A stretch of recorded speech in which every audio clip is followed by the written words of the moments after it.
Hello, good evening बेटा। तो बेटा देखो, हमने क्वेश्चन कौन सा किया था? क्वेश्चन नंबर 1 और 2 किया था। 3 आपको घर से दिया था, ठीक है। मैं क्वेश्चन 3 करा रहा हूँ, देखना सही किया था गलत आपने। एक्सरसाइज 11.1 क्वेश्चन नंबर 3 का फर्स्ट पार्ट। क्वेश्चन 3 का फर्स्ट पार्ट क्या है? 3 raised to power 0 plus 4 raised to power -1 multiply 2 raised to power 2। तो कैसे सोल्व करेंगे देखो। 3 raised to power 0 आपको बताया था मैंने, any number raised to power 0 equal to 1। किसी भी नंबर की पावर 0 हो उसकी वैल्यू हमेशा 1 होती है, तो ये 1 हो गया। प्लस यहाँ 4 raised to power -1, तो पावर को माइनस है अगर, तो पहले इसको पॉजिटिव बनाएंगे। To change the negative power into positive be reciprocal the base. Negative power को पॉजिटिव बनाने के लिए बेस का रेसिप्रोकल कर देते हैं बेटा, ठीक है। तो हम इसका रेसिप्रोकल कर देंगे, तो 4 raised to power -1 का रेसिप्रोकल क्या बनेगा? 1/4। और ये 2 raised to power 2 मतलब 2 × 2। ना यहाँ फ्रैक्शन में हो गया, तो यहाँ एलसीएम लेना पड़ेगा। 4 और 1 का एलसीएम 4। 1 4 जा 4, 4 1 जा 4 प्लस 1, 2 2 जा 4, 4 + 1 5/4 × 4, 4 से 4 कैंसिल, 5 आंसर। अच्छा, यहाँ कौन सा फॉर्मूला यूज किया था हमने? Any number raised to power 0, A raised to power 0 equal to 1 and A raised to power -m equal to होता है 1/m। ठीक। नाउ सेकेंड पार्ट क्या है देखो। सेकेंड पार्ट है इसका 2 raised to power -1 multiply 4 raised to power -1 bracket close divide by 2 raised to power -2। कैसे solve करेंगे देखो। 2 raised to power -1 इसका रेसिप्रोकल कर दो 1/2। 4 raised to power -1 रेसिप्रोकल किया 1/4 डिवाइड ऐसे ही रहेगा। 2 raised to power -2 इसका रेसिप्रोकल कर दो 1/2 raised to power 2। Multiply direct हो जाता है, 1 1 जा 1, 2 4 जा 8 और 2 स्क्वायर 2 2 जा 4। अब ये डिवाइड करना है। जैसा आप जानते हो, डिवाइड करने के लिए क्या करते हैं, इस डिवाइड को मल्टीप्लिकेशन में चेंज करो और इसका रेसिप्रोकल कर दो। 1/4 का रेसिप्रोकल 4/1। 4 1 जा 4, 4 2 जा 8, सो 1 1 जा 1, 2 1 जा 2, 1/2 आंसर। ऐसे करना है, ठीक। बाकी सब पार्ट्स आप कर लेंगे। नाउ अब देखो आप क्वेश्चन नंबर 4। क्वेश्चन 4 का फर्स्ट पार्ट क्या है? 8 raised to power -1 multiply 5 raised to power 3 whole divide by 2 raised to power -4। तो बेटा जब भी देखो ये क्वेश्चन हो तो हमेशा सबसे पहले पावर को ठीक करो, तो नेगेटिव पावर को पॉजिटिव बनाओ। उसके लिए इसका रेसिप्रोकल कर लो, ठीक है। तो इसको 2 raised to power -4 को ऊपर ले जाओ, ये प्लस हो जाएगा, इसको नीचे ले आओ। 2 raised to power -4 को हमने लिखा 2 raised to power 4 मल्टीप्लाई, ये हो गया 5³ divide by 8 raised to power -1 को नीचे लिख लो, 8 raised to power +1 हो गया। तो इसका रेसिप्रोकल हो गया समझो। डिनोमिनेटर से न्यूमरेटर में आ गया, न्यूमरेटर से डिनोमिनेटर में, तो पावर नेगेटिव से पॉजिटिव हो जाता है। नाउ अब 2 raised to power 4 का मतलब 2 × 2 × 2 मल्टीप्लाई 2 और 5 raised to power 3 5 × 5 × 5 नीचे 8 की पावर 1 8 हो गया।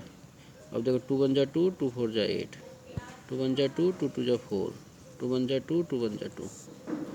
ये हो गया 2 × 5 × 5 × 5, 2 5 जा 10, 10 5 जा 50, 55 जा 250 आंसर।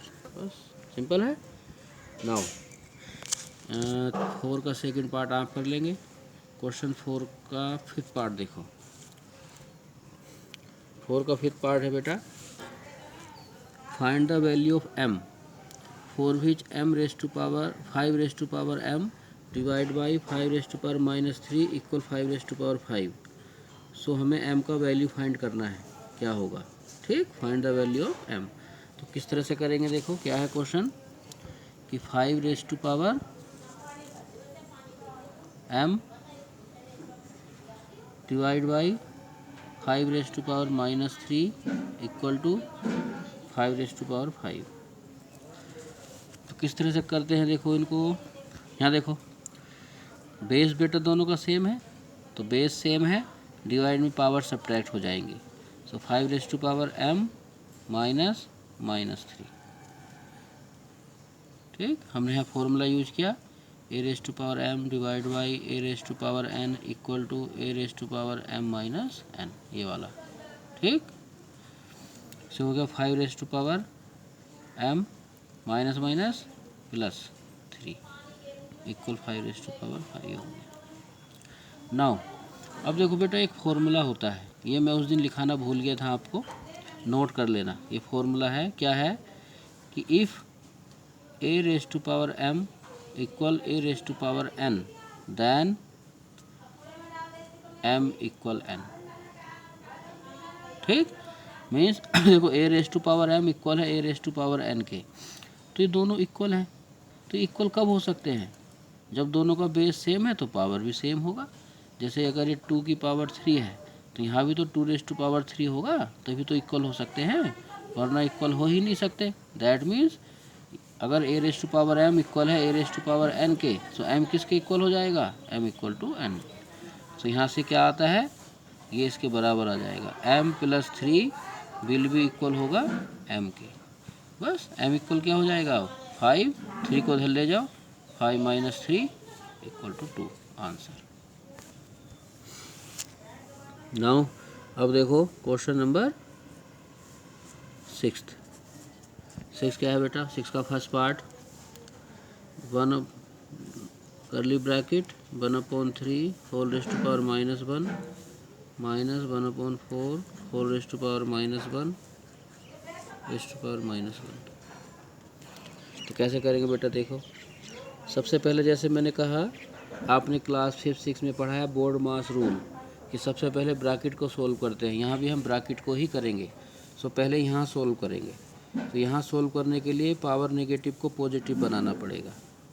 ठीक, तो 1/3 को लिख दो 3/1, पावर प्लस हो गया। 1/4 को लिख दो 4/1, पावर प्लस हो गया।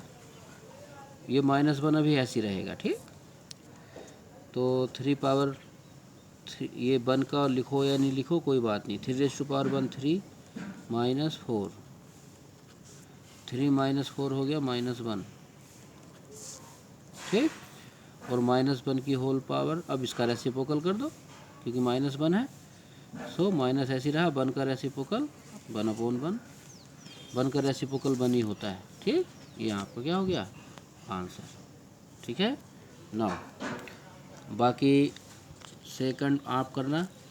7 का फर्स्ट पार्ट चलो मैं कर देता हूँ। 7 का फर्स्ट क्या है बेटा? 25 multiply t⁻⁻4 whole divide by 5⁻³ multiply 10 multiply t⁻⁻8 and t is not equal to 0। तो इसका वैल्यू फाइंड करना है। ये कह रहे हैं कि t का वैल्यू 0 नहीं है। तो कैसे करेंगे? वही सबसे पहले नेगेटिव पावर को पॉजिटिव बनाओ। 25 ऐसे लिखो, इस 5⁻³ इसका रेसिप्रोकल कर लो, ऊपर ले जाओ, 5⁻³ हो जाएगा।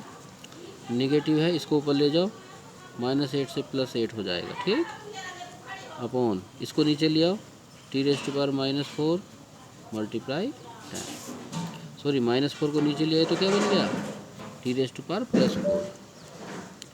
अब देखो ये 25 ये कैंसिल हो रहा है, 5 × 5 = 25, 5 × 2 = 10, सो हो गया 5 मल्टीप्लाई 5 क्यूब का मतलब 5 मल्टीप्लाई 5 मल्टीप्लाई 5 और नीचे 2 इंटू। अब देखो बेटा यहाँ t⁻8 है, यहाँ t⁻4 है, डिवाइड है, तो डिवाइड में बेस सेम पावर सब्ट्रैक्ट हो जाएंगी। सो t⁻8 -4, दोनों का बेस सेम था ना, तो पावर माइनस हो गई। नाउ 5 × 5 = 25, 5 × 125, 5 × 625 डिवाइड बाई 2 और t⁻8 -4 4 आंसर। बस जो बाकी बचे ये आपका होमवर्क है। ठीक है, क्वेश्चन नंबर 7 का सेकंड पार्ट ये आपका होमवर्क है। क्वेश्चन नंबर 3 ये भी होमवर्क है। क्वेश्चन नंबर 7 भी होमवर्क है। और क्वेश्चन नंबर 4 का एक पार्ट बचा है। ये सब होमवर्क है, आप कर लेंगे। ठीक है, ओके, थैंक यू बेटा।